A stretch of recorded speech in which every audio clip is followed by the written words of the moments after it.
وَإِن كَانُوا لَيَقُولُونَ، یہ لوگ تو پہلے کہا کرتے تھے کاش ہمارے پاس وہ ذکر ہوتا جو پچھلی قوموں کو ملا تھا، تو ہم اللہ کے چنے ہوئے بندے ہوتے، مگر جب وہ آ گیا تو انہوں نے اس کا انکار کر دیا۔ اب انقریب انہیں اس روش کا نتیجہ معلوم ہو جائے گا۔ اپنے بھیجے ہوئے بندوں سے ہم پہلے ہی وعدہ کر چکے ہیں کہ یقیناً ان کی مدد کی جائے گی اور ہمارا لشکر ہی غالب ہو کر رہے گا۔ بس اے نبی ذرا کچھ مدت تک انہیں ان کے حال پر چھوڑ دو اور دیکھتے رہو، انقریب یہ خود بھی دیکھ لیں گے کیا یہ ہمارے عذاب کے لیے جلدی مچا رہے ہیں۔ فَإِذَا نَزَلَ بِسَاحَتِهِمْ فَسَاءَ صَبَاحُ الْمُنذَرِينَ، جب وہ ان کے صحن میں اترے گا، ان کے گھر پہ آئے گا، تو وہ دن ان لوگوں کے لیے بہت برا ہوگا جنہیں متنبہ کیا جا چکا ہے۔ بس ذرا انہیں کچھ مدت کے لیے چھوڑ دو اور دیکھتے رہو، ان قریب یہ خود دیکھ لیں گے۔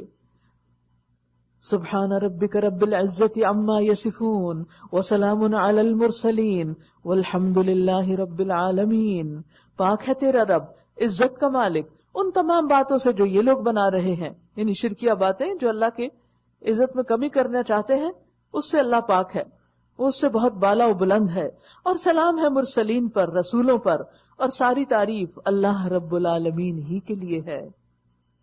سورۃ صاد، بسم اللہ الرحمن الرحیم، صاد والقرآن ذی الذکر، صاد قسم ہے نصیحت بھرے قرآن کی، یعنی قرآن کیا ہے؟ انسانوں کے لیے نصیحت، یاد دہانی، تاکہ وہ اپنا انجام یاد رکھیں، اپنی آخرت کے لیے کچھ کریں، دنیا میں سیدھے بن کر رہیں۔ بلکہ یہی لوگ جنہوں نے ماننے سے انکار کیا ہے سخت تکبر اور ضد میں مبتلا ہیں، اس لیے کوئی نصیحت قبول نہیں کرتے۔ ان سے پہلے ہم ایسی کتنی قوموں کو ہلاک کر چکے ہیں، تو ان کا تکبر انہیں کیا فائدہ دے گا؟ اور جب ان کی شامت آئی تو وہ چیخ اٹھے ہیں، مگر وہ بچنے کا وقت نہیں ہوتا۔ انسان نافرمانی کرتا ہے اور ضد کا شکار رہتا ہے، یہاں تک کہ اللہ کی طرف سے پکڑ آ جاتی، پھر وہ چیخ اٹھتا ہے، مگر وہ چیخنا پھر اس کو فائدہ نہیں دیتا۔ ان لوگوں کو اس بات پر بڑا تعجب ہوا کہ ایک ڈرانے والا خود انہی میں سے آ گیا، یعنی انسان پیغمبر بن گیا۔ منکرین کہنے لگے کہ یہ ساحر ہے، سخت جھوٹا ہے، کیا اس نے سارے خداؤں کی جگہ بس ایک ہی خدا بنا ڈالا؟ ان کو اعتراض بس یہی تھا۔ یہ تو بڑی عجیب بات ہے۔ اور سرداران قوم یہ کہتے ہوئے نکل گئے کہ چلو اور ڈٹے رہو اپنے معبودوں کی عبادت پر۔ یہ بات تو کسی اور ہی غرض سے کہی جا رہی ہے، یعنی مطلب اس پیغمبر کا کچھ اور ہے، اس کے کوئی چھپے ہوئے مقاصد ہیں، یہ فائدے ہیں، کوئی اور ہی بات ہے جس کی وجہ سے یہ ہم کو ہمارے دین سے پھیر رہا ہے۔ یہ بات ہم نے زمانے قریب کی ملت میں کسی سے نہیں سنی، یہ کچھ نہیں ہے مگر ایک من گھڑت بات۔ کیا ہمارے درمیان بس یہی ایک شخص رہ گیا تھا جس پر اللہ کا ذکر نازل کر دیا گیا؟ ابو جہل ابو لہب کو کیوں نہ چنا گیا ان کے خیال کے مطابق؟ اصل بات یہ ہے کہ یہ میرے ذکر پر شک کر رہے ہیں، اور یہ ساری باتیں اس لیے کر رہے ہیں کہ انہوں نے میرے عذاب کا مزہ چکھا نہیں ہے۔ کیا تیرے داتا اور غالب پروردگار کی رحمت کے خزانے ان کے قبضے میں ہیں؟ یعنی یہ نہیں مانیں گے تو پھر کوئی نقصان ہو جائے گا؟ کیا یہ آسمان و زمین اور ان کے درمیان کی چیزوں کے مالک ہیں؟ نہیں تو پھر ان کی بات کیوں مانی جائے جو کسی چیز کا مالک ہی نہ ہو؟ اچھا تو یہ عالم اسباب کی بلندیوں پر چڑھ کر دیکھیں، یہ تو جتھوں میں سے ایک چھوٹا سا جتھا ہے، یعنی یہ اس وقت جو بڑی طاقتور فوج نظر آ رہی ہے اہل مکہ کی، یہ تو چند لوگ ہیں جو اسی جگہ شکست کھانے والا ہے۔ ان سے پہلے نوح علیہ السلام کی قوم اور عاد اور میخوں والا فرعون اور سمود اور قوم لوط اور ایکا والے جھٹلا چکے ہیں، بے شمار قومیں جھٹلا چکی۔ جتھے تو وہ تھے، ان میں سے ہر ایک نے رسولوں کو جھٹلایا، اور میری عقوبت یعنی سزا کا فیصلہ اس پر چشمہ ہوا، یعنی جس نے نہ مانا ان کی شامت آ کر رہی۔ یہ لوگ بھی بس ایک ہی دھماکے کے منتظر ہیں جس کے بعد کوئی دوسرا دھماکہ نہ ہوگا۔ آج آپ دیکھ رہے ہیں اس پارے کے اندر بار بار سورت یاسین سے لے کر ہر سورت کے اندر عذاب کی جو شکل ہے وہ دھماکے کی شکل میں ہے، اور یہ کہتے ہیں کہ اے ہمارے رب یوم الحساب سے پہلے ہی ہمارا حصہ ہمیں جلدی سے دے دے۔ اصبر علی ما یقولون، اے نبی صبر کیجیے ان باتوں پر جو یہ لوگ بناتے ہیں۔ واذکر عبدنا داود، اور ان کے سامنے ہمارے بندے داؤد کا ذکر کرو، ذل العید، جو بڑی قوتوں کا مالک تھا، انہ اواب، ہر معاملے میں اللہ کی طرف رجوع کرنے والا۔ داؤد علیہ السلام جن کے پاس بادشاہت بھی تھی اور نبوت بھی، اور جن کے پاس اتنی طاقت تھی کہ لوہا ان کے ہاتھوں میں پگھلا دیا گیا تھا، وہ لوہے کا سالڈ ٹکڑا لیتے، ہاتھ کے ساتھ وہ اس کو جس طرف چاہتے موڑ لیتے، اور وہ ان کے ہاتھوں میں اس طرح مڑ جاتا جیسے کوئی موم ہوتی ہے. یہ بہت بڑی قوت تھی جو ان کو دی گئی تھی.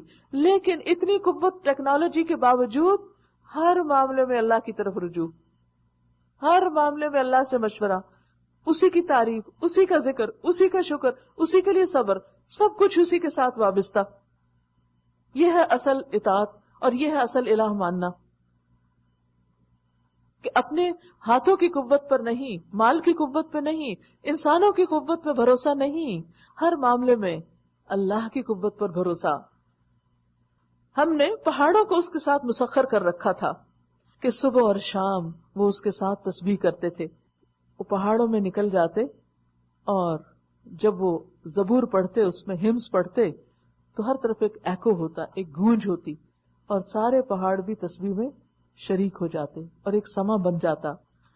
پرندے سمٹ آتے، اوپر اڑتے پرندے بھی ان کے اوپر جھنڈ کر لیتے، وہ بھی ساتھ اسی طرح تسبیح کرنے لگتے، اور سب کے سب اس کی تسبیح کی طرف متوجہ ہو جاتے. یہ قوت کسی کی آواز میں آج نہیں کہ لوگ سنیں اور سب سمٹ آئیں اور پرندے سمٹ آئیں. ہم نے اس کی سلطنت مضبوط کر دی تھی، اس کو حکمت عطا کی تھی، اور فیصلہ کن بات کہنے کی صلاحیت بخشی تھی.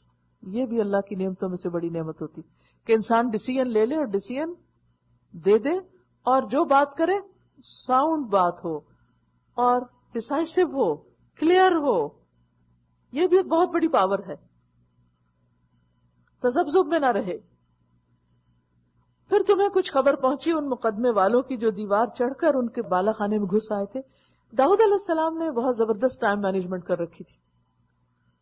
انہوں نے ایک دن عدالت کے لیے، دربار کے لیے مقرر کر رکھا تھا، چونکہ بادشاہ تھے، اس میں وہ لوگوں کے مقدمات سنتے.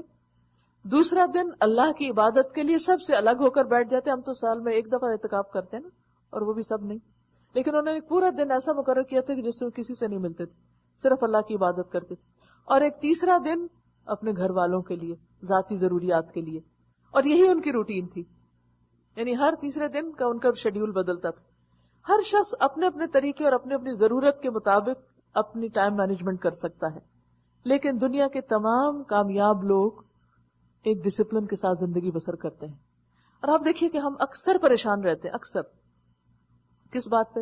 یہ نہیں ہوتا، وہ کام نہیں ہوتا، وہ چھٹ جاتا، وہ رہ جاتا ہے، کیونکہ ہم نے اوقات کو تقسیم نہیں کیا، اور اگر تقسیم کیا بھی تو اس کی پابندی نہیں کرتے، نتیجتاً کوئی کام بھی ختم نہیں ہوتا. اگر انہوں نے ایک ایک دن کو اس کام کے لیے مقرر کر رکھا تھا تو ہم اپنے ایک دن کے 24 گھنٹوں کو 3 حصوں میں ڈیوائڈ کر سکتے ہیں.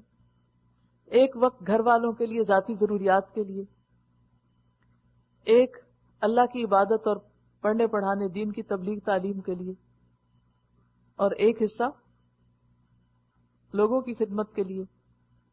لیکن آپ دیکھیے کہ ہمیں سارے کے پاس 24 گھنٹے ہوتے ہیں. اگر ہم 8 گھنٹے سونے اور کھانے پینے کے لیے لگا لیں تو 8 گھنٹے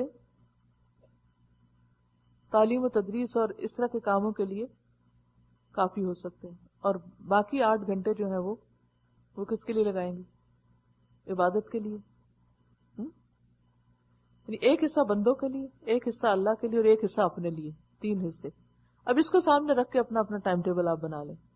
ایک اللہ کے لیے، ایک بندوں کے لیے، اور ایک اپنی ذات کے لیے. تو بہرحال ایک دن وہ اپنے سیکلوژن میں عبادت کر رہے تھے کہ کچھ لوگ دیوار چڑھ کر آ گئے. جب وہ داؤد علیہ السلام کے پاس پہنچے تو وہ انہیں دیکھ کر گھبرا گئے کہ یہاں سے کیسے آ گئے، اوپر سے پلانگ کے آئے تھے وہ.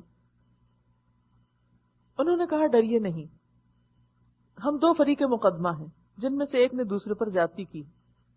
آپ ہمارے درمیان ٹھیک ٹھیک حق کے ساتھ فیصلہ کر دیجئے، بے انصافی نہ کیجئے، اور ہمیں راہ راست بتائیے. یہ میرا بھائی ہے، اس کے پاس 99 دمبیاں اور میرے پاس صرف ایک ہی دمبی. اس نے مجھ سے کہا کہ یہ ایک دمبی بھی میرے حوالے کر دے، اور اس نے گفتگو میں مجھے دبا لیا ہے. داؤد علیہ السلام نے جواب دیا، اس شخص نے اپنی دمبیوں کے ساتھ تیری دمبی ملا لینے کا مطالبہ کر کے یقیناً تجھ پر ظلم کیا ہے، اور واقعہ یہ ہے کہ مل جل کر ساتھ رہنے والے لوگ اکثر ایک دوسرے پہ زیادتیاں کرتے رہتے ہیں. بس وہی لوگ اس سے بچے ہوئے ہیں جو ایمان رکھتے ہیں اور عمل صالح کرتے ہیں، اور ایسے لوگ کم ہی ہیں. یہ بات کہتے کہتے داؤد سمجھ گیا کہ یہ تو ہم نے دراصل اس کی آزمائش کی ہے. یعنی ایک مقدمے کا فیصلہ جو انہوں نے کیا اس میں ان سے کچھ اسی قسم کی بات ہو گئی ہے. تو اللہ تعالیٰ اپنے بندوں کو کس طریقے سے سکھاتا ہے. اس میں تعلیم دینے کے ایک انوکھے طریقے کی طرف اشارہ کیا گیا.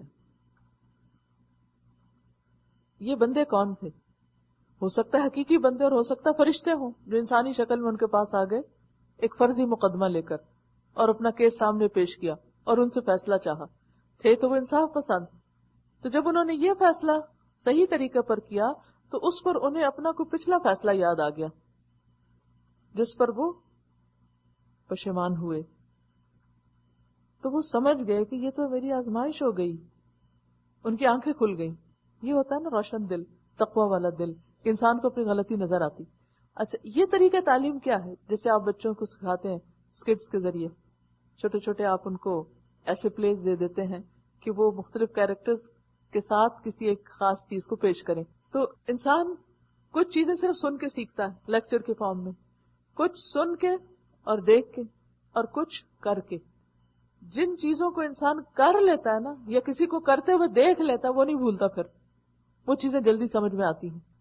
داؤد علیہ السلام عبادت بھی کرتے تھے، اللہ کی کتاب تھی ان کے پاس، زبور، پڑھتے پڑھاتے بھی تھے، حکومت کا انتظام بھی چلاتے تھے، سب کچھ کرتے تھے، لیکن انسان بھی تھے.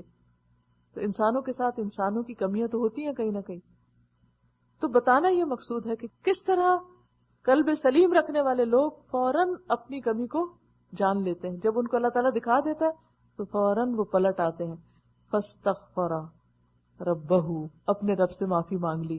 وخر راکعا واناب، وہی رکوع میں گر پڑے اور رجوع کر لیا. تب ہم نے اس کا وہ قصور معاف کر دیا. دیکھیں اس طرح اللہ ہدایت دیتا ہے نا، ایسے اللہ راہ دکھاتا ہے. آپ دیکھنے والے بنے تو صحیح، آپ کو اپنی ہر غلطی نظر آ جایا کرے گی، ہر چیز چوب اٹھے گی، ہر چیز دل پہ آ جائے گی، ہر چیز سمجھ آنے لگے گی. یہ ہوتی ہے وہ حکمت جو اللہ اپنے خاص بندوں کو دیتا ہے، جو اپنے دلوں میں کسی کے لیے نفرت نہیں رکھتے، بدگمانی سے کام نہیں لیتے، دوسروں کے ساتھ خیر خواہی اور بھلائی کا معاملہ کرتے ہیں، اور دوسروں کے لیے وہی چاہتے ہیں جو اپنے لیے چاہتے ہیں، اور اللہ سے ڈرتے ہوئے زندگی بسر کرتے ہیں. ایسے لوگوں کے دل قلب سلیم ہوتے ہیں اور ان پہ فوراً آ جاتا ہے اور تحریر آ جاتی ہے کہ تم نے کہاں غلط کیا.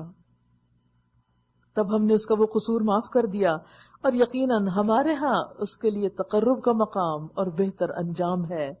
یا داؤد انا جعلناک خلیفۃ فی الارض، ہم نے اس سے کہا ہے داؤد، ہم نے تجھے زمین میں خلیفہ بنایا، تجھے اختیار دیا ہے. فاحکم بین الناس بالحق، لہذا تو لوگوں کے درمیان حق کے ساتھ حکومت کر. ولا تتبع الہوى، اور خواہش نفس کی پیروی نہ کر. فیضلک عن سبیل اللہ، وہ تجھے اللہ کی راہ سے بھٹکا دے گی. داؤد علیہ السلام اتنے برگزیدہ پیغمبر، ان کو کہا جا رہا ہے ولا تتبع الہوى. جب تک ہم اس دنیا میں انسان کی حیثیت میں زندہ ہیں، ہم سب کے ساتھ خواہشات لگی ہوئی ہیں. ہم سب بھول جاتے ہیں، ہم سب خواہشات سے مغلوب ہو کر کوئی نہ کوئی ایسا کام کر بیٹھتے ہیں جو اللہ تعالیٰ کو پسند نہیں ہوتا. پھر جس بندے کو اللہ بچانا چاہتا ہے، اللہ اس کو اس کی غلطی دکھا کر واپس پلٹا دیتا ہے، اور جو شیطان کے راہ پہ چل پڑتا ہے اللہ اس کو اور ڈھیل دیتا ہے، اور وہ فساد میں، فتنے میں، خرابی میں پڑتا چلا جاتا ہے، حتیٰ کہ پھر یکا یک جب پکڑ آتی ہے تو پھر توبہ کا وقت گزر چکا ہوتا ہے. تو ہم سب کو یہ بات نہیں بھولنی چاہیے کہ ہم انسان ہیں، ہم کمزور ہیں. کبھی بھی اپنے آپ کو ایسا نیک نہ سمجھے اور یہ کہے کہ ہمارے اندر تو کوئی غلطی خامی ہے ہی نہیں. اور اگر کوئی ہمیں ہماری غلطی یاد دلانا چاہے تو اس پر برہم نہ ہو، ناراض نہ ہو. اگر اللہ کے بندے داؤد علیہ السلام کو جو اتنے پائس تھے، جو ہر ایک سے کٹ کر اپنے رب کی مسلسل ایک دن عبادت کرتے تھے، اگر ان کے ساتھ یہ ہو سکتا ہے کہ وہ کسی مقدمے کے فیصلے میں غلطی کر سکتے ہیں، اور اس کی وجہ کیا تھی؟ اتباع الہوى، تو ہم سب تو کہیں زیادہ اس مشکل میں پڑ سکتے ہیں. لہذا ہمیشہ دل کی آنکھیں اور دل کے کان کھلے رکھیے، اپنی غلطیوں کو دیکھتے رہیے، پہچانتے رہیے. جب ریئلائز ہو جائے کہ ٹھیک نہیں، فوراً پلٹیے، معلوم نہیں کتنی مہلت ہے.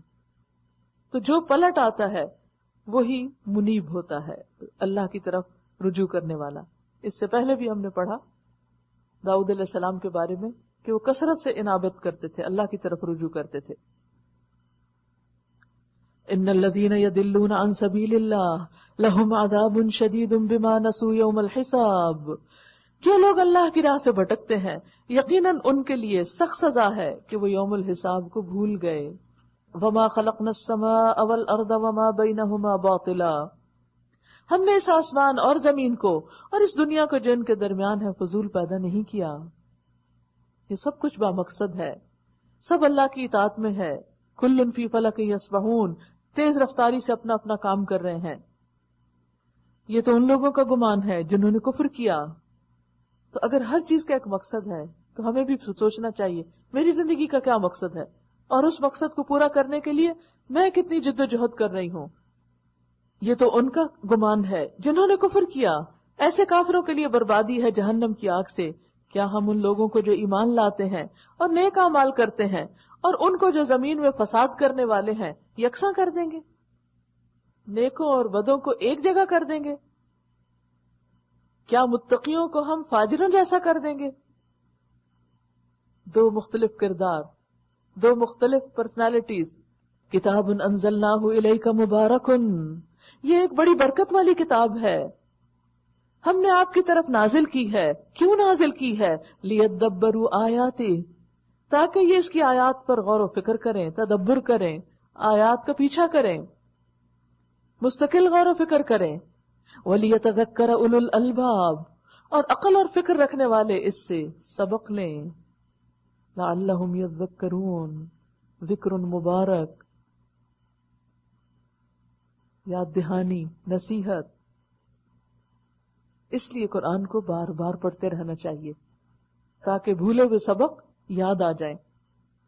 اور رمضان بہترین موقع ہے اینول ریویژن کا. آپ نے چاہے پڑھ لیا ہو، سارا ترجمہ آتا ہو، تفسیریں بھی آتی ہوں، سمجھ آتی ہو، سب کچھ، لیکن یاد دہانی تو ضروری ہوتی ہے.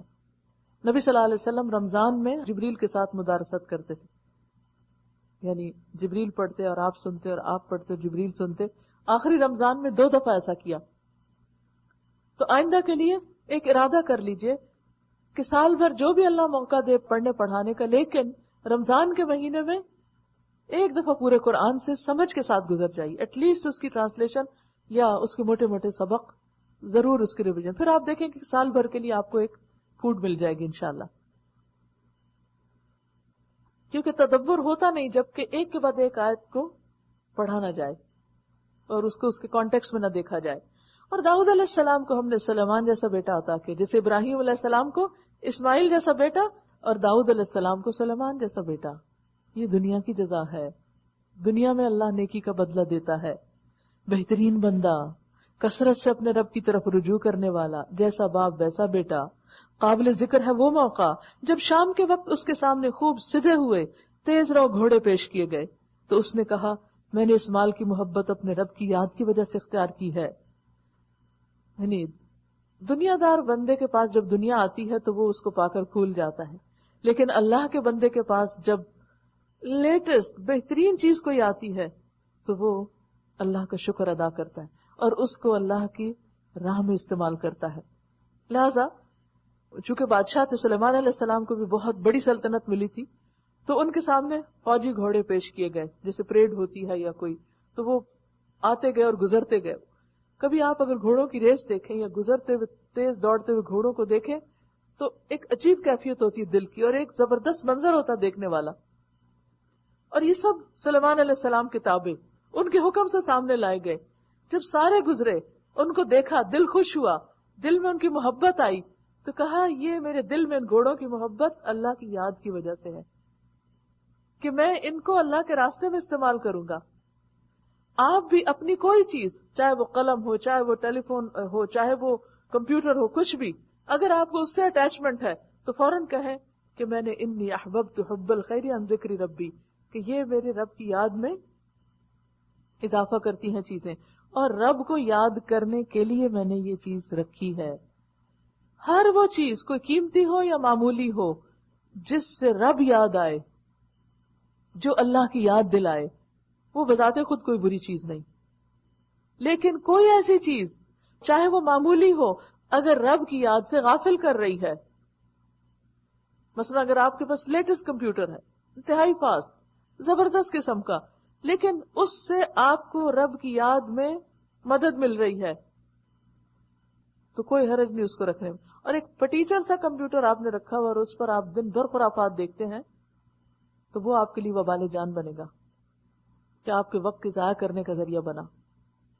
تو بندہ مومن کا دنیا کی دولت کے بارے میں کیا نقطہ نظر ہوتا ہے کہ وہ ان ساری چیزوں کو اپنے رب کا نام بلند کرنے کے لیے، اپنے رب کی یاد کے لیے اختیار کرتا ہے، اور جہاں وہ دیکھتا ہے کہ کوئی چیز رب کی یاد میں رکاوٹ بن رہی ہے وہ فوراً اس سے رجوع کر لیتا ہے، واپس پلٹ آتا ہے.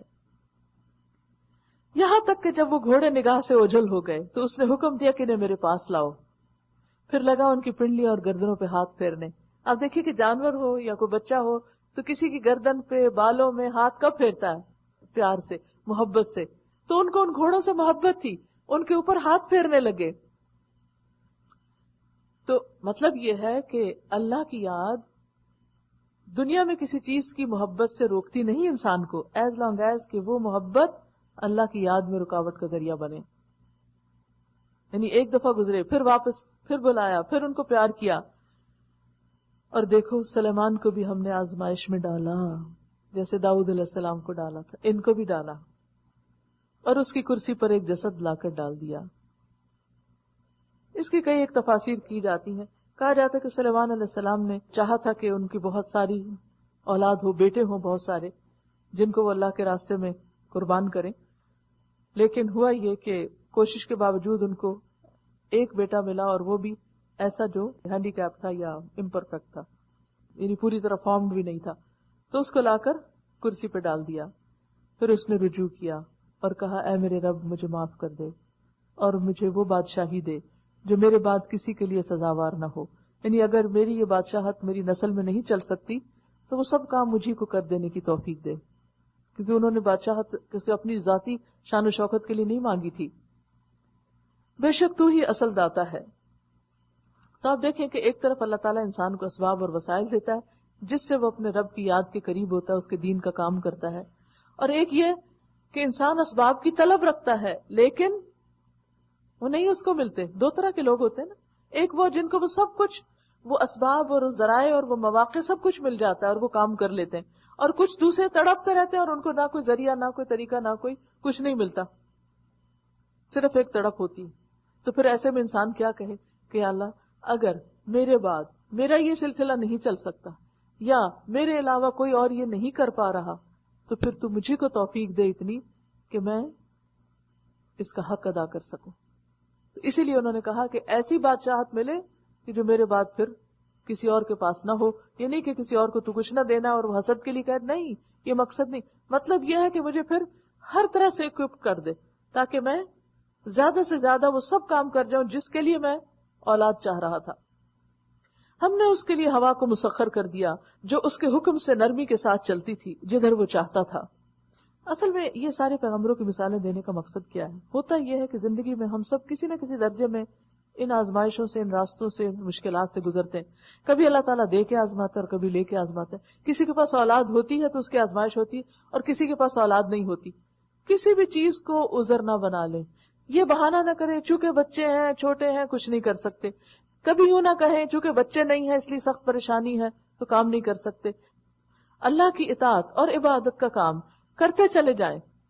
کبھی بھی انسان یہ نہ کہے کہ چونکہ میرے بچے نہیں اس لیے میں صدقہ جاریہ کہاں سے کماؤں، اور انسان روتے دھوتے زندگی بسر کر دے. نہیں، اللہ نے جو آپ کو دیا اس کو تو استعمال کر لیں.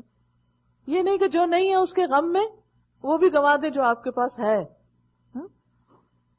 ہم نے اس کے لیے ہوا کو مسخر کر دیا. یعنی اگر کچھ نہیں دیا، بیٹے کی بجائے وہ ایک جسم تھا جو وہ وہاں لا کے ڈال دیا گیا، تو ہم نے دیکھو اور کیا کچھ دیا. یاد رکھیے اگر زندگی میں کوئی ایک چیز نہیں جس کے لیے آپ تڑپتے رہتے ہیں کہ یہ ہوتا تو پتہ نہیں میں کیا کر لیتی اور کیا بن جاتی، اللہ کو پتا تھا کہ وہ ہمارے لیے فائدہ مند ہے یا نہیں. اس کی وجہ سے کبھی احساس کمتری میں مبتلا نہ ہو، نیور. اور اس کو روگ نہ بنا لے.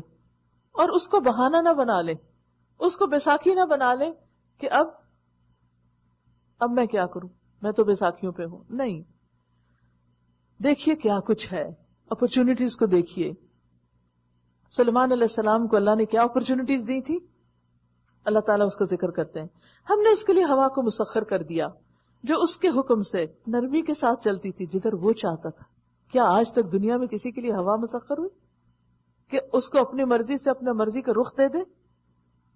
شیاطین کو مسخر کر دیا، ہر طرح کے بیمار اور غوطہ خور اور دوسرے جو پابند سلاسل تھے، چینز میں جکڑے ہوئے تھے.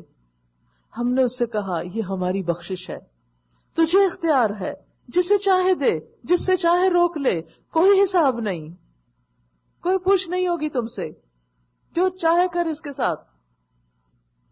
یقیناً اس کے لیے ہمارے ہاں تقرب کا مقام اور بہتر انجام ہے. کیونکہ انہوں نے کیا کیا، جو ملا ہوا تھا اس کو میکسیمم یوز کیا. اور کس طرح، پیچھے آپ پڑھ چکے ہیں، تفصیلات کا وقت نہیں، کہ ہواؤں کے رخ پر کس طرح وہ صبح شام اتنے 1 مہینے کی فاصلے تک کا سفر کرتے اور مختلف لوگوں کے بیچ میں انہوں نے اللہ کا پیغام پہنچایا، کس طرح ملکہ سبا کو انہوں نے اسلام کی دعوت دی اور کس طرح اس کے سامنے سب کچھ رکھا، اور کتنے بڑے بڑے لشکر ان کے کنٹرول میں تھے، چیونٹیوں کی اور پرندوں کی بولیاں سمجھتے تھے. تو بات یہ کہ ہر انسان کو کسی نہ کسی درجے پر اللہ نے بہت سی نعمتیں دے رکھی ہوتی ہیں، اور کچھ نہ دے کے اس کے انسان ہونے کا اس کو احساس دلایا ہوتا ہے. ہم سب بھی یہ دیکھیں کہ کیا ملا ہے، کیا ہے، اور بھول جائیں کہ کیا نہیں ہے. جو ہے اس کا شکر ادا کریں اور اس کو استعمال کریں، چاہے وہ وقت ہے، چاہے وہ صلاحیت ہے، چاہے وہ مال ہے، چاہے کچھ بھی. اور ہمارے بندے ایوب کا ذکر کرو علیہ السلام، جب اس نے اپنے رب کو پکارا کہ شیطان نے مجھے سخت تکلیف اور عذاب میں ڈال دیا ہے، اور ہم نے اسے حکم دیا اپنا پاؤں زمین پر مار، یہ ہے ٹھنڈا پانی نہانے کے لیے. پیچھے آپ نے دیکھا کہ واقعات کا پہلا حصہ بیان ہوا ہے، اور اس صورت کے اندر واقعات کا آخری حصہ بیان ہو رہا ہے. انجام کی طرف زیادہ تر باتیں ہو رہی ہیں، یعنی مختلف پیغمبروں کا انجام کیسے ہوا. ہم نے اسے حکم دیا اپنا پاؤں زمین پر مار، یہ ہے ٹھنڈا پانی نہانے کے لیے. جیسے زمزم نکلا تھا اسماعیل علیہ السلام کے لیے، ایوب علیہ السلام کے لیے بھی پانی نکلا زمین سے. اور پینے کے لیے ہم نے اسے اس کے اہل و عیال واپس دیے، اور ان کے ساتھ اتنے ہی اور اپنی طرف سے رحمت کے طور پر اور عقل اور فکر رکھنے والوں کے لیے درس کے طور پر. یعنی ان کے لیے اس میں بہت بڑا سبق ہے کہ انسان نہ اچھے حالات میں اللہ کو بھول کے سرکش بنے اور نہ برے حالات میں اس کی رحمت سے مایوس ہو. تقدیر کی بھلائی اور برائی سب اللہ کے اختیار میں ہے، اور اللہ ہی انسان کے حق میں سب سے بڑا مہربان بھی ہے. اللہ ہی پر بھروسہ کرنا چاہیے، اسی پر ہمارا توکل ہونا چاہیے.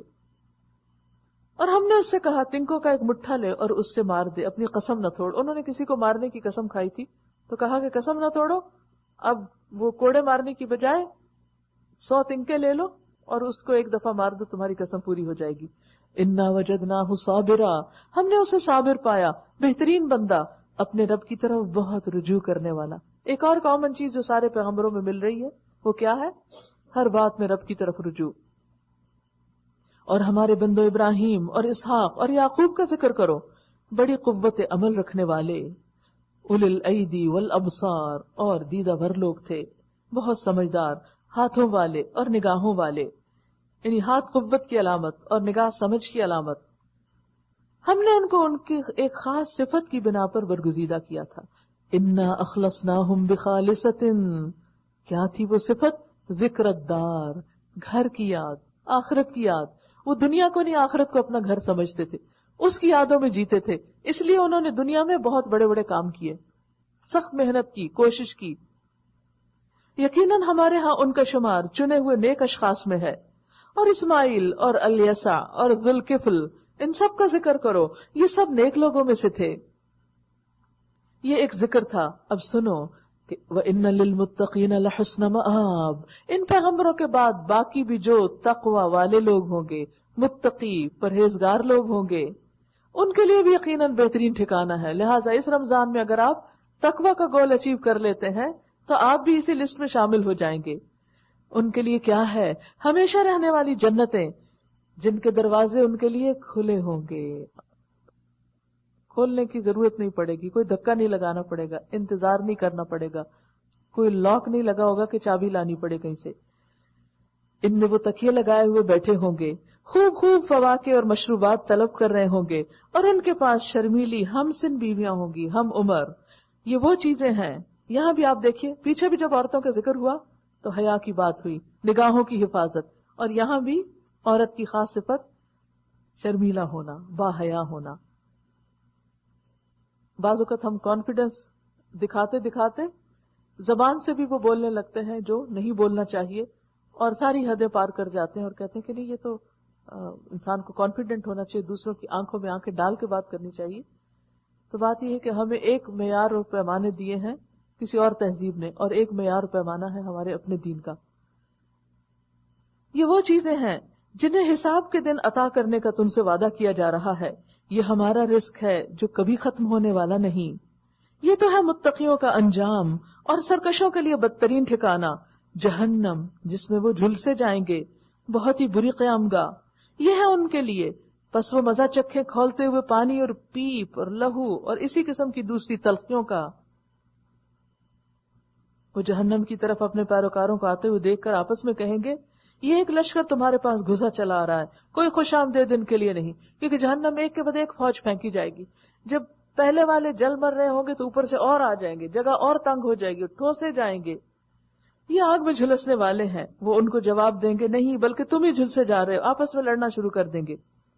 کوئی خیر مقدم نہیں تمہارے لیے، نو ویلکم، تم ہی تو یہ انجام ہمارے آگے لائے ہو. کیسی بری ہے یہ جائے قرار. یعنی وہاں جتنی چاہے وہ برائیاں کرے جہنم کی، مگر اس سے نکل نہیں سکیں گے. ابھی دنیا میں تو ایسا ہوتا ہے نا، مثلا آپ کہیں سیر پہ گئے، کسی ہوٹل میں آپ اترے جا کے اور آپ کو پسند نہیں آتا تو آپ تھوڑی دیر تنگ ہوتے ہیں، اریٹیٹ ہوتے ہیں اور کہتے ہیں یہ تو بےحد خراب ہے اور اس میں تو رہنے کے قابل نہیں، اور فوراً کوئی اور جگہ تلاش کرتے ہیں، اور چاہے پیمنٹ بھی کی ہو نکل کے دوسری جگہ چلے جاتے ہیں، اپنی جگہ چینج کر لیتے ہیں. لیکن آخرت میں تو کوئی اپنی جگہ تبدیل نہ کر سکے گا. جہاں پھنسا پھنسی گیا. قالوا ربنا من قدم لنا هذا فزده عذابا ضعفا في النار. یا رب ہمیں اس انجام کو پہنچانے کا جس نے بندوبست کیا اس کو دوزخ کا دوہرا عذاب دے. اور وہ آپس میں کہیں گے، کیا بات ہے، ہم ان لوگوں کو نہیں دیکھتے جنہیں ہم دنیا میں برا سمجھتے تھے. وہ نیک پرہیزگار لوگ، مولوی ٹائپ لوگ، وہ جو دنیا میں اللہ اللہ کرتے رہتے تھے، وہ یہاں کہیں دکھتے نہیں. ہم نے یوں ہی ان کا مذاق بنا لیا تھا، یا وہ کہیں نظروں سے اوجھل ہیں، کہیں ادھر ادھر اور تو نہیں کہیں ان کو سزا مل رہی جہنم میں. بے شک یہ سچی بات ہے، اہل دوزخ میں یہی کچھ جھگڑے ہونے والے ہیں. اے نبی صلی اللہ علیہ وسلم ان سے کہیے، میں تو بس خبردار کر دینے والا ہوں، کوئی حقیقی معبود نہیں مگر اللہ، جو یکتا ہے، سب پر غالب، آسمانوں اور زمین کا مالک، اور ان ساری چیزوں کا مالک جو ان کے درمیان ہے، زبردست درگزر کرنے والا. ان سے کہو یہ ایک بڑی خبر ہے جس کو سن کر تم منہ پھیرتے ہو. ان سے کہو مجھے اس وقت کی کوئی خبر نہ تھی جب ملأ اعلیٰ میں جھگڑا ہو رہا تھا، مجھ کو تو وحی کے ذریعے سے یہ باتیں صرف اس لیے بتائی جاتی ہیں کہ میں کھلا کھلا خبردار کرنے والا ہوں. جب تیرے رب نے فرشتوں سے کہا میں مٹی سے ایک بشر بنانے والا ہوں، یعنی اس وقت کیا باتیں ہو رہی تھی جب اللہ اور فرشتوں کے درمیان باتیں چل رہی تھی. پھر جب میں اسے پوری طرح بنا دوں اور اس میں اپنی روح پھونک دوں تو تم اس کے آگے سجدے میں گر جاؤ. اس حکم کے مطابق فرشتے سب کے سب سجدے میں گر گئے، مگر ابلیس نے اپنی بڑائی کا گھمنڈ کیا اور وہ کافروں میں سے ہو گیا. رب نے فرمایا، اے ابلیس، تجھے کیا چیز اس کو سجدہ کرنے سے مانے ہوئی جسے میں نے اپنے دونوں ہاتھوں سے بنایا؟ تو بڑا بن رہا ہے یا تو ہے ہی کچھ اونچے درجے کی ہستیوں میں سے؟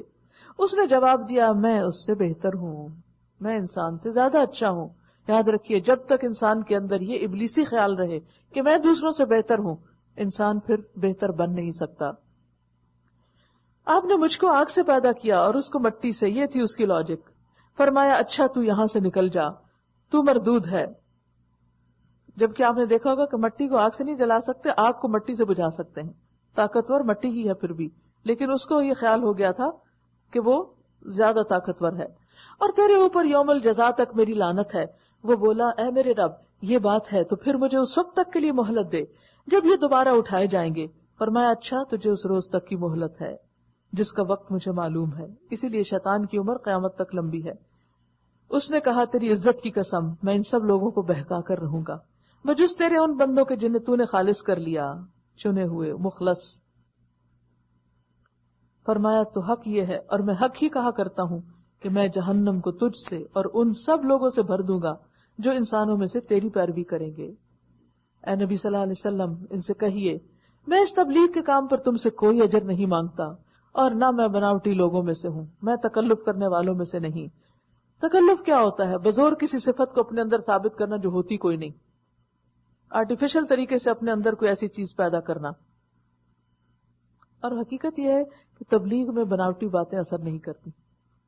تبلیغ سادے الفاظ میں نیچرل ہو کر سیدھی سادی بات میں زیادہ فائدہ مند ہوتی ہے. یہ تو ایک نصیحت ہے تمام جہان والوں کے لیے، اور تھوڑی مدت ہی گزرے گی کہ تمہیں خود اس کا حال معلوم ہو جائے گا.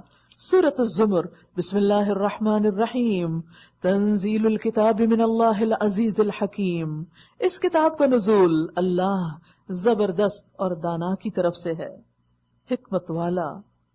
اے محمد صلی اللہ علیہ وسلم، یہ کتاب ہم نے تمہاری طرف برحق نازل کی ہے، یہ حق لے کر آئی ہے، لہٰذا تم اللہ ہی کی بندگی کرو، اس کے بندے بن جاؤ، دین کو اسی کے لیے خالص کرتے ہوئے. خبردار، دین خالص اللہ کا حق ہے، اسی لیے تو ہم پیدا کیے گئے. رہے وہ لوگ جنہوں نے اس کے سوا دوسرے سرپرست بنا رکھے ہیں، وہ کہتے ہیں کہ ہم تو ان کی عبادت صرف اس لیے کرتے ہیں کہ وہ ہماری اللہ تک رسائی کرا دے، وہ تو ہمارے بیچ میں وسیلہ ہے، واسطہ ہے. یہ کانسیپٹ آج مسلمانوں کے اندر بھی آ گیا. کیا کہ ہم بزرگوں کے پاس یا قبروں کی طرف اس لیے نہیں جاتے کچھ مانگنے کے لیے کہ وہ ہمیں دیں گے، وہ ہماری سفارش کریں گے. تو بات یہ ہے کہ اللہ نے اس کی بھی اجازت نہیں دی. اللہ یہ چاہتا ہے کہ میرا ہر بندہ براہ راست مجھ سے خود مانگے، کیونکہ جب اللہ سے مانگیں گے نا تو اپنے گناہوں کی یاد بھی آئے گی، پھر شرم بھی آئے گی، پھر ان سے توبہ بھی کریں گے. لیکن جب کوئی اور ہمارے لیے کچھ مانگ کے لا دے ہمیں، تو ہمیں کیا ضرورت ہے محنت مشقت کرنے کی. اللہ یقیناً ان کے درمیان ان تمام باتوں کا فیصلہ کر دے گا جن میں وہ اختلاف کر رہے ہیں. اللہ کسی ایسے شخص کو ہدایت نہیں دیتا جو جھوٹا اور منکر حق ہو. جھوٹ اللہ کو اس قدر ناپسند ہے کہ انسان جھوٹ کی وجہ سے پھر ہدایت سے بہت دور ہو جاتا ہے، کیونکہ وہ جھوٹ جو نا صرف جھوٹ نہیں، وہ ایک مزاج ہوتا ہے، انریلسٹک اپروچ لائف کے بارے میں. اگر اللہ کسی کو بیٹا بنانا چاہتا تو اپنی مخلوق میں سے جس کو چاہتا برگزیدہ کر لیتا. پاک ہے وہ اس سے کہ کوئی اس کا بیٹا ہو. وہ اللہ ہے اکیلا اور سب پر غالب. اس نے آسمانوں اور زمین کو برحق پیدا کیا. وہی دن پر رات اور رات پر دن کو لپیٹتا ہے. اسی نے سورج اور چاند کو اس طرح مسخر کر رکھا ہے کہ ہر ایک وقت مقرر تک چلا جا رہا ہے. جان رکھو وہ زبردست ہے اور درگزر کرنے والا ہے. اسی نے تم کو ایک جان سے پیدا کیا، پھر وہی ہے جس نے اس جان سے اس کا جوڑا بنایا. اور اسی نے تمہارے لیے مویشیوں میں سے 8 نر اور مادہ پیدا کیے. وہ تمہاری ماؤں کے پیٹوں میں 3 تاریک پردوں کے اندر تمہیں ایک کے بعد ایک شکل دیتا چلا جاتا ہے. یعنی انسان غور کرے کہ وہ کس فیکٹری میں بنا ہے، ماں کے ووم میں.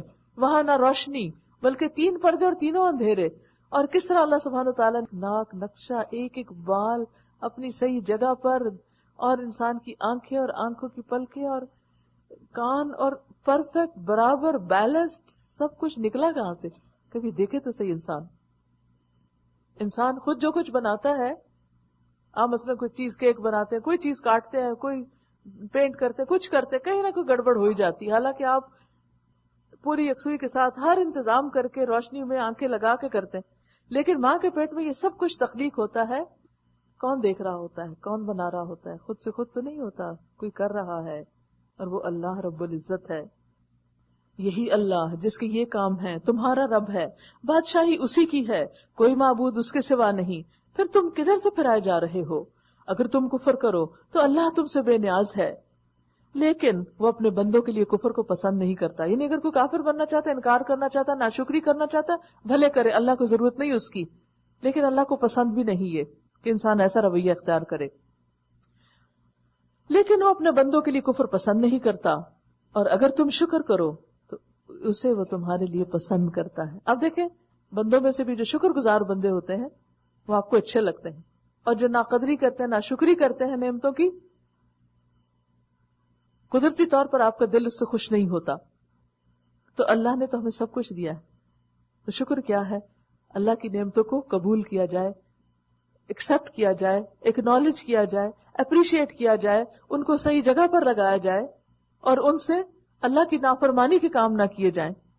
وَلَا تَزِرُ وَازِرَةٌ وِزْرَ أُخْرَىٰ، کوئی بوجھ اٹھانے والا کسی دوسرے کا بوجھ نہ اٹھائے گا.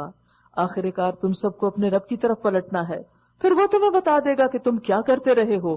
وہ تو دلوں کا حال تک جانتا ہے. وَحُصِّلَ مَا فِي الصُّدُورِ، صرف ظاہری نہیں، دل کے چھپے ہوئے اعمال بھی سامنے رکھے جائیں گے. انسان پر جب کوئی آفت آتی ہے تو وہ اپنے رب کی طرف رجوع کر کے اس کو پکارتا ہے. ایسا ہی ہوتا ہے نا، جب مشکل آتی ہے تو ہم دعائیں کرنے لگتے ہیں، نمازیں پڑھتے ہیں. پھر جب اس کا رب اسے اپنی نعمت سے نواز دیتا ہے، وہ چیز مل جاتی ہے جو وہ مانگ رہا تھا، تو وہ اس مصیبت کو بھول جاتا ہے جس پر پہلے وہ پکار رہا تھا، اور دوسروں کو اللہ کا ہمسر ٹھہراتا ہے. سخت بیمار ہے انسان اور اللہ سے دعائیں کر رہا ہے، پھر وہ دوا کے لیے کسی ڈاکٹر کے پاس جاتا ہے، صحت مند ہو جاتا ہے، اور پھر ہر ایک کو بتاتا ہے مجھے فلاں ڈاکٹر سے شفا ہوئی تھی، فلاں سے فائدہ ہوا تھا. باذن اللہ یا الحمدللہ کہہ کے بات نہیں کرتا، اللہ کو ایک طرف کر دیتا ہے اور سب تعریفیں بندوں کی، اور دوسروں کو اللہ کا ہمسر ٹھہراتا ہے تاکہ اس کی راہ سے گمراہ کرے. اے نبی صلی اللہ علیہ وسلم، اس سے کہو کہ تھوڑے دن اپنے کفر سے لطف اٹھا لو، یقیناً تو دوزخ میں جانے والا ہے. کیا اس شخص کی روش بہتر ہے یا اس شخص کی جو مطیع فرما ہے، رات کی گھڑیوں میں کھڑا رہتا اور سجدے کرتا ہے اور آخرت سے ڈرتا ہے، اپنے رب کی رحمت سے امید لگاتا ہے. کتنی خوبصورت آیت ہے، اور عین تاک راتوں کے بیچ میں آ رہی ہے. یہ یاد دہانی قرآن ہی کراتا ہے. مطیع فرمان رات کی گھڑیوں میں کھڑا رہتا ہے. قیام بہترین عبادت ہے. حدیث میں آتا ہے من قام رمضان ایمانا و احتسابا غفر له ما تقدم من ذنبه. ساری زندگی کے گناہ معاف ہو جائیں گے اگر رمضان کی راتوں میں قیام کیا. آناء اللیل، رات کی عبادت، سجدوں میں اور قیام میں. کیوں؟ کوئی دنیا کا مطلب ہے؟ نہیں. یحذر الاخرہ، آخرت کا خوف ہے. بھئی نماز پڑھ کے بھی آخرت کا خوف ہے؟ جی ہاں، نماز پڑھتے ہی وہی ہیں جن کو آخرت کا خوف ہوتا ہے. یرجو رحمت ربی، کبھی وہ روتا ہے، کبھی وہ رحمت کی امید لگاتا ہے اور اپنے رب سے باتیں کرتا ہے. قل هل يستوي الذين يعلمون والذين لا يعلمون، کہہ دیجئے کیا جاننے والے اور نہ جاننے والے برابر ہو سکتے ہیں؟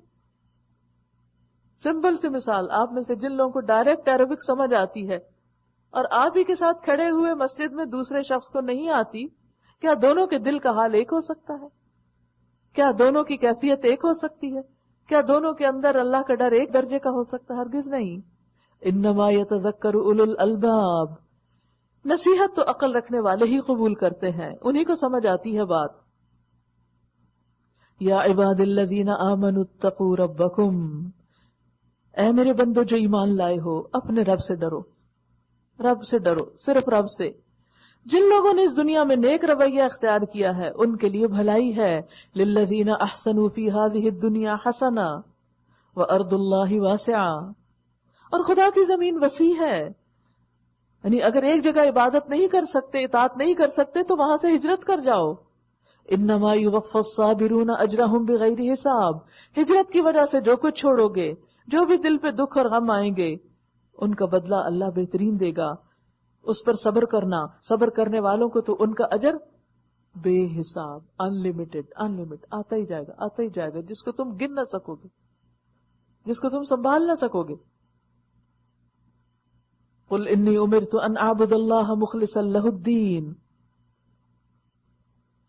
ان سے کہو مجھے حکم دیا گیا ہے کہ دین کو اللہ کے لیے خالص کر کے اس کی بندگی کروں، یعنی اس میں کسی اور کو شریک نہ کروں، کوئی ریاکاری نہ کروں، دکھاوا نہ کروں.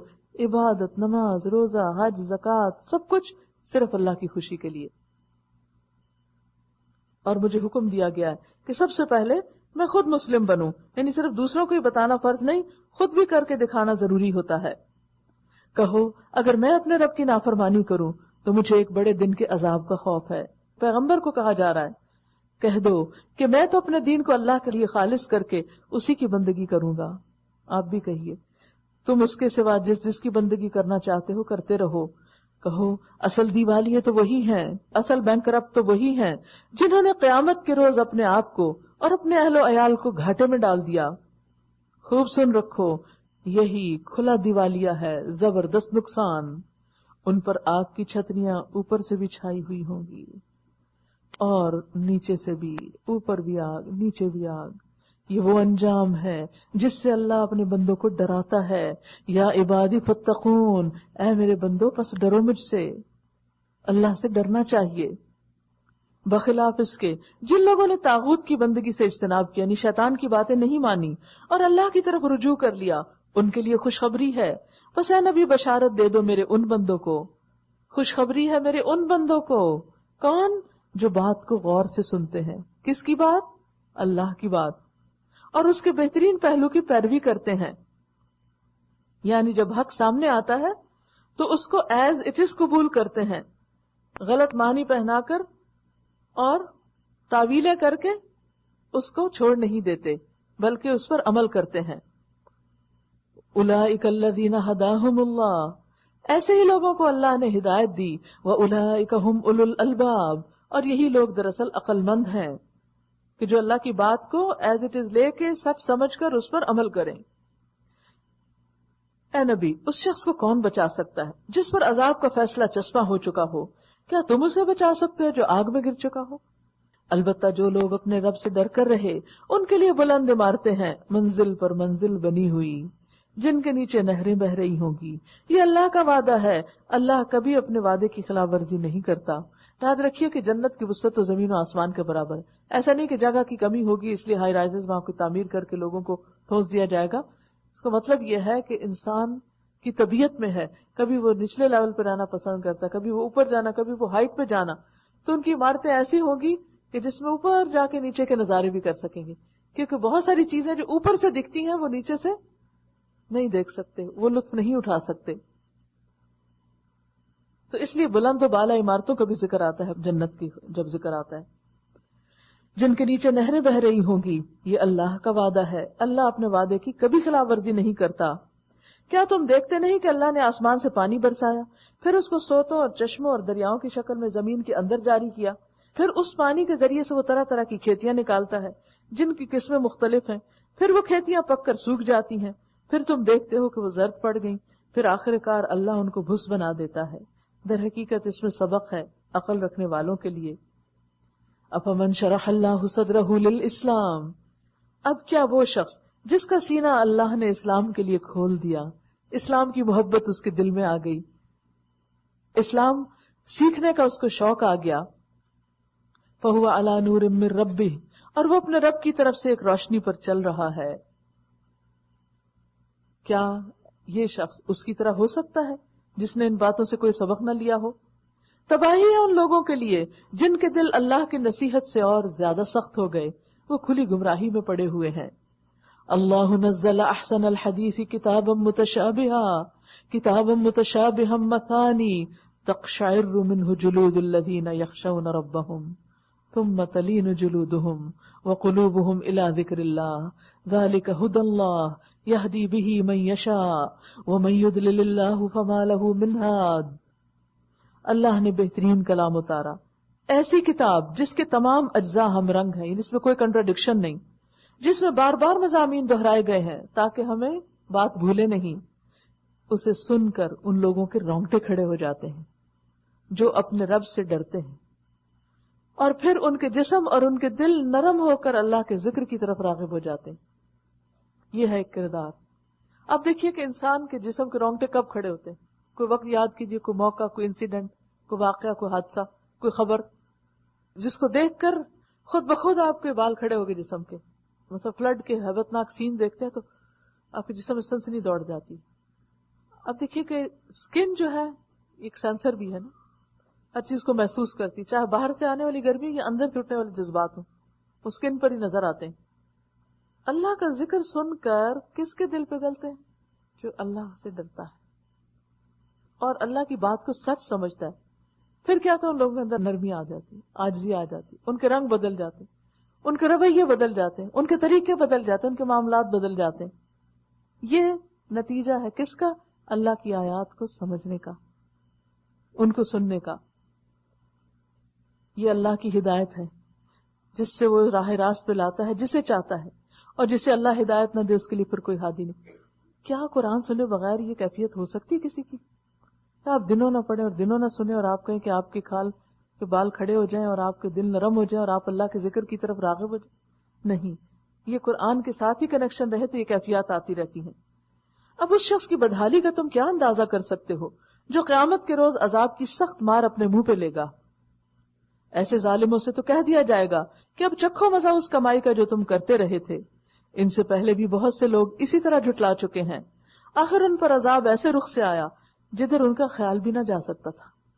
پھر اللہ نے ان کو دنیا ہی کی زندگی میں رسوائی کا مزہ چکھایا اور آخرت کا عذاب تو اس سے شدید تر ہے. کاش یہ لوگ جانتے ہوتے.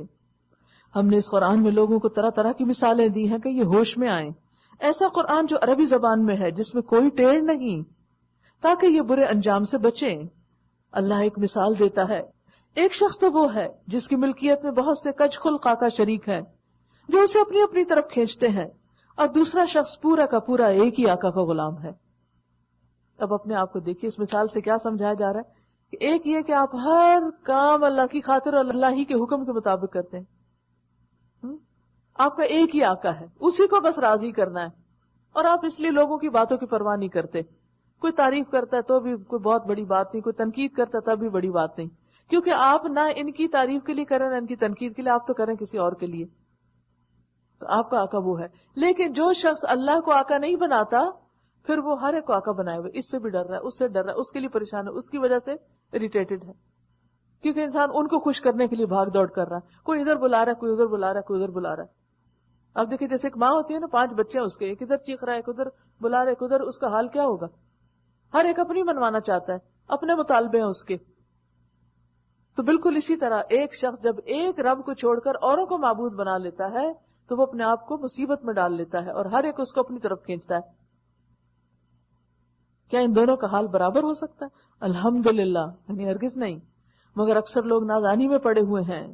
انک میتون و انہم میتون، اے نبی تمہیں بھی مرنا ہے اور ان لوگوں کو بھی مرنا ہے. ثم انکم یوم القیامت عند ربکم تختصمون، آخر کار قیامت کے روز تم سب اپنے رب کے حضور اپنا اپنا مقدمہ پیش کرو گے، وہاں پھر باہم جھگڑو گے. یعنی بندہ اپنے اعمال کے بارے میں جھگڑے گا. جیسے وہ مارکیٹ ہوتی ہے نا، ایسے منظر مجھے نظر آتا ہے کہ کوئی کسی سودے پہ جھگڑ رہا ہوتا ہے، کوئی کسی بات پہ، کسی سے ٹکر ہو جاتی، کوئی کسی کی چیز خراب کر دیتا ہے، تو وہ مختلف لوگ آپس میں لگے ہوئے ہوتے ہیں. تو قیامت کے دن بھی اسی طرح لوگ اپنے رب کے حضور پیش ہوں گے.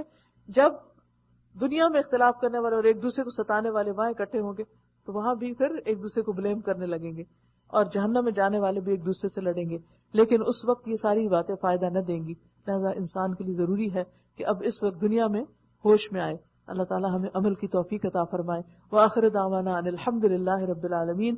سبحانک اللہم وبحمدک، نشہد ان لا الہ الا انت، نستغفرک ونتوب الیک. السلام علیکم ورحمۃ اللہ وبرکاتہ.